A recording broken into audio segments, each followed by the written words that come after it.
जरा सोचो, एक आदमी चोरी करने के इरादे से गाड़ी में घुसे और फिर अंदर ही कैद हो जाए। चलिए सुनते हैं हमारी आज की कहानी। कहानी की शुरुआत होती है कीरो नाम के एक आदमी से, जो ब्यूनोस एयरेस शहर की गलियों में घूम रहा था। रास्ते में उसे एक जबरदस्त गाड़ी दिखाई दी और वो बड़ी चालाकी से उसका ताला तोड़कर अंदर घुस गया। असल में कीरो पेशे से एक चोर था। उसने बड़ी आसानी से गाड़ी का स्टीरियो निकाला और फिर महंगे चश्मे भी चुरा लिए। तभी उसे अचानक हल्का होने की जरूरत महसूस हुई, तो उसने एक समझदार आदमी की तरह बाहर जाने की बजाय गाड़ी की पिछली सीट पर ही मुद दिया। इसके बाद वो जाता जाता गाड़ी में कुछ गर्म हवाएं भी छोड़ गया, ताकि गाड़ी के मालिक का दिन बुरी तरह बर्बाद हो जाए। लेकिन जैसे ही वो बाहर निकलने लगा तो दरवाजा अपने आप लॉक हो गया। कीरो थोड़ा डर गया और उसने बाकी दरवाजे खोलने की कोशिश की, लेकिन वो भी बंद थे।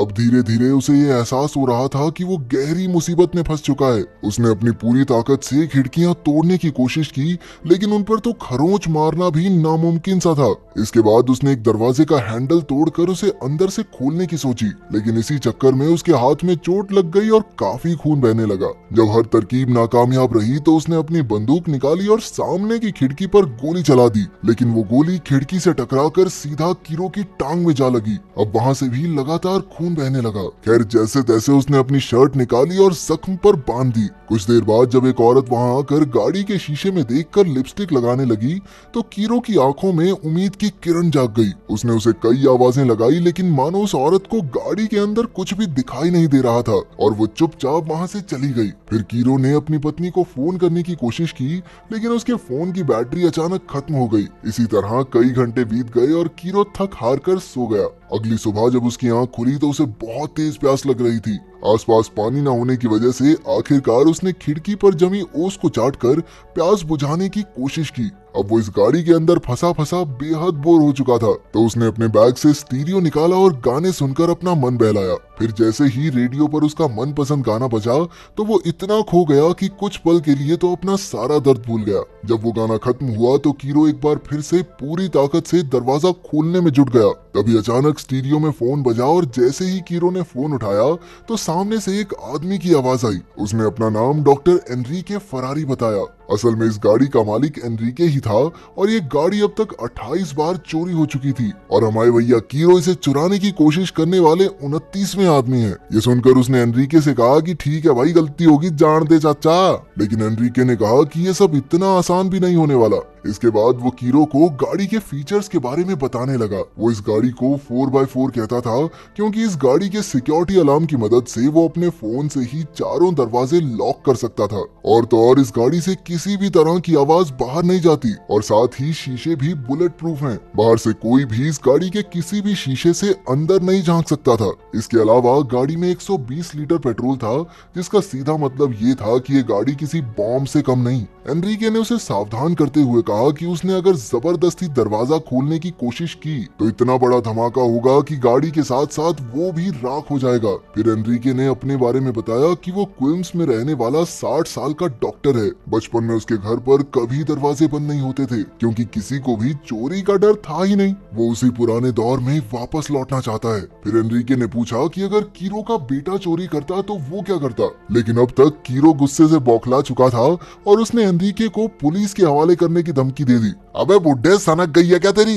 गाड़ी खोल दे नहीं तो पुलिस में दे दूंगा तुझे। जब एनरिके ने इसका भी कोई जवाब नहीं दिया तो उसने कहा कि जब वो आजाद हुआ तो वो एनरिके और उसके परिवार को जान से मार देगा। लेकिन उसी वक्त फोन अपने आप कट गया। कुछ देर बाद एनरिके ने गाड़ी का एसी सबसे कम टेम्परेचर पर चलाकर कीरो पर अत्याचार करने शुरू किए। कीरो ने एसी को बंद करने की कोशिश की, लेकिन कोई फायदा नहीं हुआ। आखिरकार उसने ठंड से बचने के लिए जख्म से शर्ट उतारकर वापस पहन ली। फिर उसने अपनी पैंट का कपड़ा फाड़कर उसे अपनी चोट से बांधा। अब कीरो की हालत बिगड़ने लगी थी और तभी एनरिके ने फोन करके फिर से उससे वही सवाल किया। उसने वादा किया कि अगर कीरो का जवाब सही हुआ तो एनरिके उसे पीने का पानी जरूर देगा। ये बात सुनकर कीरो ने सवाल का जवाब दिया, लेकिन एनरिके को वो जवाब पसंद नहीं आया। एक पूरी तरह टूट चुके कीरो ने हाथ जोड़कर कहा कि अब उसे उसका सबक मिल चुका है, लेकिन एनरिके पर इस बात का कोई असर नहीं हुआ। फिर एनरिके ने बताया कि पिछले साल जब उसकी बेटी अपनी गाड़ी पार्क कर रही थी तो 2 लड़के उसके घर में घुस आए। उन चोरों ने एनरिके के नाती को पूरे 3 घंटे तक बंदी बनाकर रखा,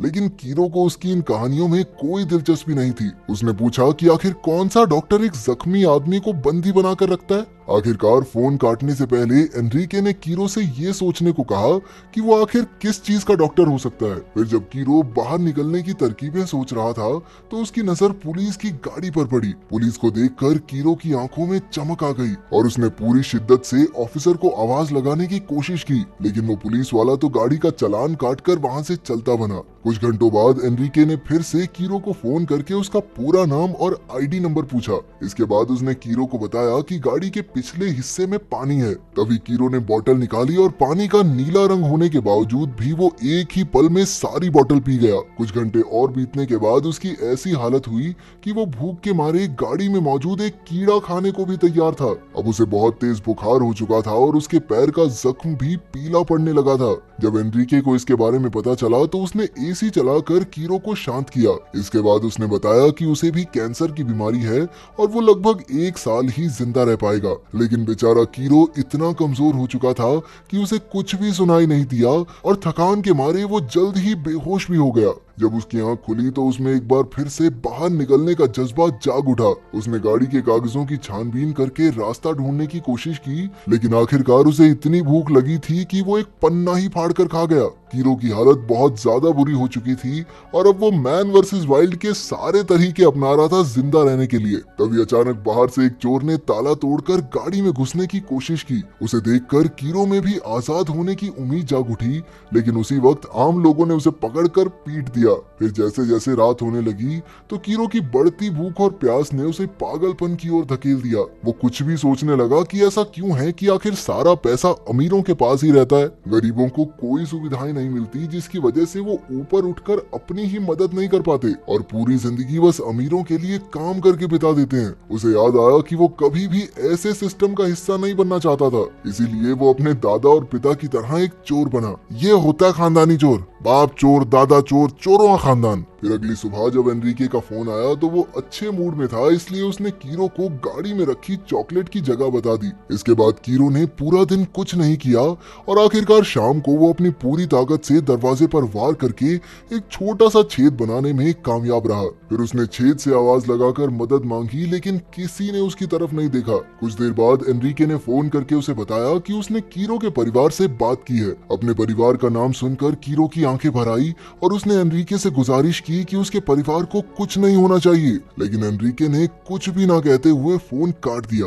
खैर कुछ देर बाद कीरो ने सोलर पावर से अपना फोन चार्ज किया और अपनी पत्नी से बात करने की कोशिश की, लेकिन फोन नहीं लगा। आखिरकार उसने वॉइस मेल छोड़ा जिसमें उसने अपनी सारी गलतियों की माफी मांगते हुए कहा कि वो अपनी पत्नी से बेहद प्यार करता है। फिर उसने गाड़ी के स्टार्ट बटन को लगातार दबाना शुरू कर दिया और अचानक गाड़ी चालू हो गई। हीरो ने तुरंत सीट बेल्ट लगाई और गाड़ी पीछे करने लगा, लेकिन उसी वक्त गियर रिवर्स में ही अटक गया और उसे उल्टी गाड़ी चलानी पड़ी। इसके बाद उसने जोर से एक खंबे में टक्कर मार दी। खुशकिस्मती से टाइम पर एयरबैग्स खुलने की वजह से उसकी जान बच गई। आखिरकार टक्कर की वजह से कमजोर हुए कांच को तोड़कर वो बाहर आ गया। उसका दर्द बढ़ता ही जा रहा था, लेकिन जैसे तैसे वो एक रेस्टोरेंट में पहुंचा और जानवरों की तरह खाना ठूसने लगा। तभी जब मैनेजर ने आकर उसे खाने के पैसे भरने को कहा तो कीरो ने गुस्से में अपनी बंदूक निकालकर उसे मार डाला। उसी पल उसकी आंख खुली तो उसे एहसास हुआ कि ये तो सिर्फ एक सपना था। वो अब भी उसी गाड़ी में कैद था। अचानक उसे एनरिके का फोन आया।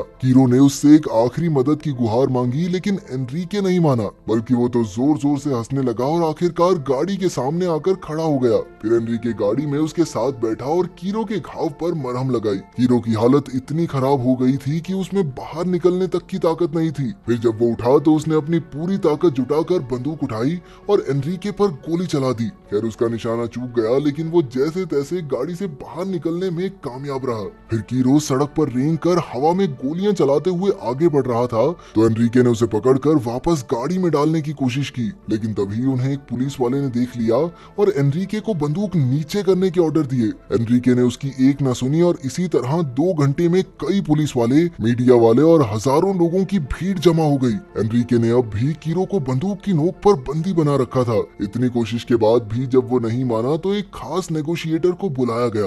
उसने एनरिके से पूछा कि आखिर वो चाहता क्या है। पूरे देश की जनता उसे सुन रही है। एनरिके ने कहा कि वो रोजमर्रा की दिक्कतों से तंग आ चुका है, जिसके बारे में सरकार कुछ भी नहीं करती। उसे हर रोज 2000 कुत्तों की टट्टी बार करके काम पर जाना पड़ता है, क्योंकि लोग कुत्ते तो रख लेते हैं लेकिन उनका ध्यान नहीं रखते। और तो और वो गंदगी से भरी नालियों और सड़कों पर पड़े कूड़े से परेशान हो चुका था। इसके अलावा लोगों के पास रहने को घर तक नहीं है, जिससे उसे काफी तकलीफ होती है। ये सब सुनकर जनता का पक्ष एनरिके की तरफ पलट गया, लेकिन नेगोशिएटर ने हार नहीं मानी और आखिरकार उसने एनरिके को कीरो को रिहा करने के लिए मना ही लिया। इसके बाद उसने एनरिके से खुद को पुलिस के हवाले करने को कहा, लेकिन एनरिके ने तुरंत अपनी गाड़ी में घुसकर टाइमर चालू कर दिया। उसी वक्त गाड़ी में एक भयंकर धमाका हुआ, जिसमें एनरिके की मौके पर ही मौत हो गई, लेकिन खुशकिस्मती से किसी और को कोई नुकसान नहीं हुआ। आखिरकार कीरो को हॉस्पिटल ले जाया गया और आम जनता बस यही सोचती रह गई कि आखिर एनरिके एक अच्छा इंसान था या बुरा। अगर वीडियो पसंद आई तो लाइक कर देना, चैनल को सब्सक्राइब कर देना। मिलते हैं अगली वीडियो में।